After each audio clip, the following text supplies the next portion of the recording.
इस विशालकाय ब्रह्मांड में अरबों खरबों की संख्या में गैलेक्सियां हैं और फिर इन गैलेक्सियों के अंदर ही खरबों की संख्या में तारे मौजूद हैं। आप रात के आसमान में जब भी तारों को देखते हो तो इन्हें देखना कितना मजेदार लगता है, राइट। ये सभी तारे जिन्हें आप रात के आसमान में टिमटिमाते हुए देखते हो, वे सभी तारे हमसे कई प्रकाश वर्ष दूर होते हैं, लेकिन फिर भी हम इन्हें देख पाते हैं, जिसका कारण है कि इनके पास अपना स्वयं का प्रकाश होता है।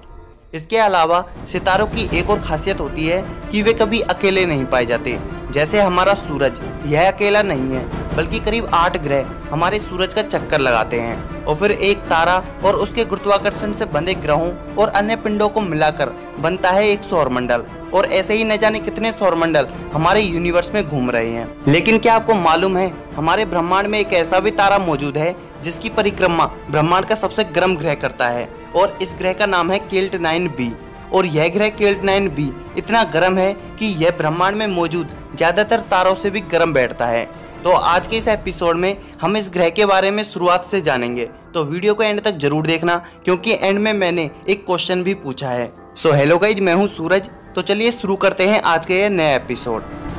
मई के अंत और जून की शुरुआत में साल 2016 को नासा के वैज्ञानिकों ने एरिजोना की विनेर वेधशाला से पहली बार एक ग्रह खोज निकाला था, और अध्ययन करने पर पाया गया कि यह अब तक के खोजे गए ग्रहों में सबसे गर्म ग्रह है। दोस्तों, वैज्ञानिकों ने इस ग्रह का नाम दिया केल्ट 9b, और बारीकी से अध्ययन करने पर पाया गया कि यह बिल्कुल जुपिटर जैसा दिखाई देता है, यानी कि इसकी संरचना बिल्कुल बृहस्पति ग्रह जैसी है। और इसी तथ्य को ध्यान में रखते हुए वैज्ञानिकों ने इस ग्रह का दूसरा नाम रख दिया। तापमान के कारण हॉट व बृहस्पति की तरह होने के कारण जुपिटर, यानी कि हॉट जुपिटर। जून 2016 जब वैज्ञानिक केल्ट 9 स्टार पर नजर रखे हुए थे। यह स्टार एक बी टाइप मेंट सीक्वेंस स्टार है, जो कि हमारी धरती से करीब 190 पारसेक की दूरी पर स्थित है। 190 पारसेक यानी कि लगभग 620 लाइट ईयर्स की दूरी पर सिग्नस कॉन्स्टेलेशन में स्थित है। जब हमारे वैज्ञानिकों ने इस ग्रह को खोजा था, तब वैज्ञानिकों को इसके पास एक भी ग्रह देखने को नहीं मिला। लेकिन ऐसा कैसे हो सकता है? यह तारा एक बी टाइप मेंट सीक्वेंस स्टार है, जिसका मतलब यह एक बेहद बड़ा और चमकीला तारा है, लेकिन फिर भी इसके पास एक भी ग्रह नहीं। यह बात कुछ हजम नहीं होती, और इसलिए वैज्ञानिक इस तारे पर लगातार नजर रखते रहे। और फिर एक दिन वैज्ञानिकों ने पाया कि इस केल्ट 9 तारे की चमक में एक छोटी सी गिरावट हुई है, लेकिन यह गिरावट लगभग 6 घंटे के लिए हुई, और फिर पुनः इस तारे की चमक बढ़ गई। और फिर लगातार अध्ययन करने पर पाया गया कि इस तारे की चमक हर 1.5 दिनों में कम होती है, और जो ये चमक कम हो रही थी वो इस तारे की पूरी चमक की 1% से भी कम थी।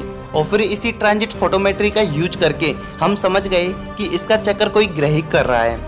यदि आप इस ट्रांजिट फोटोमेट्री, जिसे हम पारगमन विधि भी कहते हैं, इसे समझना चाहते हो तो इस वीडियो को जरूर देखना। लिंक आपको ऊपर आई बटन पर क्लिक करते ही मिल जाएगी। और फिर लास्ट में वैज्ञानिकों की कड़ी मेहनत के बाद केल टेलीस्कोप की मदद से, यानी कि क्लो डिग्री एक्सट्रीमली लिटिल टेलीस्कोप की मदद से हमने इस ग्रह को खोज निकाला, और तब इसका नाम रखा गया केल्ट 9b। इसके साथ साथ क्या आपको मालूम है कि इसके तारे की भी खोज इसी टेलीस्कोप, यानी कि केल टेलीस्कोप से ही हुई है, तभी इस तारे का नाम केल्ट 9 है। लेकिन इसके साथ साथ इस तारे का एक और नाम है, और वो है HD 19689। तो इससे इस ग्रह का एक और नाम निकलता है, और वो है HD 19689b। दोस्तों, आगे बढ़ने से पहले मैं आपको इस तारे की एक अच्छी सी रोचक जानकारी बताना चाहूंगा। दोस्तों, क्या आपको पता है कि यह तारा 30 करोड़ साल पुराना तारा है, और यह 30 करोड़ साल किसी भी तारे की जन्म तिथि के लिए कुछ ज्यादा नहीं है। यानी कि यह तारा अभी जवान है, और यह आकार में हमारे सूरज से 2.8 गुना ज्यादा मैसिव है, और 2.4 गुना बड़ा है। और इसकी सतह का तापमान लगभग 12,000 डिग्री सेल्सियस तक हो सकता है, और इतना अधिक तापमान होने के कारण अनुमान है कि इसकी सतह पर अल्ट्रावायोलेट रेडिएशन के ब्लास्ट होते रहते होंगे। लेकिन हमारा केल्ट 9b ग्रह तापमान के मामले में किसी से भी कम नहीं है। इसकी सतह का तापमान है लगभग 4326 डिग्री सेल्सियस, यानी कि हमारे सूरज से केवल 926 डिग्री सेल्सियस कम। और अब आप खुद सोच सकते हो कि यह ग्रह हमारे तारे के लगभग बराबर गर्म है, तो इस पर तो जीवन की कोई भी संभावना नहीं हो सकती। और इसके अलावा आप यह जानते ही हो कि हद से ज्यादा गर्म तापमान के कारण तो ठोस चीजें भी गैस में बदलने लग जाती हैं, और इसी कारण हो सकता है कि यह ग्रह भी अपने तारे के कारण वाष्प में बदल रहा होगा। और इसी कारण इस ग्रह के पीछे गैस की पूंछ दिखाई देती है जो कि धूमकेतु जैसा दृश्य पैदा करती है और इसी कारण इस ग्रह को ज्यादातर तारों से भी गर्म करार दिया गया है। लेकिन क्या आपको मालूम है यह ग्रह अपने तारे से टाइडल लॉक्ड है, यानी कि इसकी आधी सतह सदैव अपने तारे के सामने की ओर रहती है और आधी सतह अंधेरे में, जैसा कि हमारा चांद जो कि हमारी धरती से टाइडल लॉक्ड है। दोस्तों हम आपको बता दें कि यह ग्रह हमारे बृहस्पति की तुलना में 2.8 गुना ज्यादा द्रव्यमान का है, लेकिन यह ग्रह हमारे जुपिटर से घनत्व में आधा है। दोस्तों अमेरिका की ओहियो यूनिवर्सिटी के प्रोफेसर स्कॉट गॉडी ने कहा है कि यदि द्रव्यमान को ध्यान में रखा जाए तो यह एक ग्रह है, लेकिन यदि इसके वातावरण को देखा जाए तो यकीनन यह उन दूसरे ग्रहों से काफी अलग है और ऐसा इसके दिन के समय के तापमान के कारण है। दोस्तों केल्ट 9b ग्रह ने खगोलविदों को सबसे ज्यादा इस बात पर आश्चर्यचकित किया था कि इसके वायुमंडल में वाष्पीकृत आयरन और टाइटेनियम धातुएं मिली थी। वह रेडिएशन अधिक होने के कारण इसकी सतह पर पानी, कार्बन डाइऑक्साइड और मीथेन आदि के अणु नहीं बन सकते, जिसके कारण इस पर तो जीवन की संभावना नहीं दिखती। दोस्तों यह तो हम सभी जानते हैं कि कोई भी तारा अपने समय के साथ नष्ट जरूर होता है और अधिक तापमान व बड़े आकार होने के कारण हो सकता है कि यह तारा जल्दी एक विशाल तारा बन जाए। और इसी तथ्य को ध्यान में रखते हुए वैज्ञानिक स्टेशन ने कहा है कि यह केल्ट 9 तारा आने वाले लगभग 100 मिलियन सालों के अंदर एक विशालकाय स्टार भी बन सकता है और यदि ऐसा हुआ तो भविष्य में यह अपने इकलौते ग्रह केल्ट 9b को अपने अंदर समा लेगा।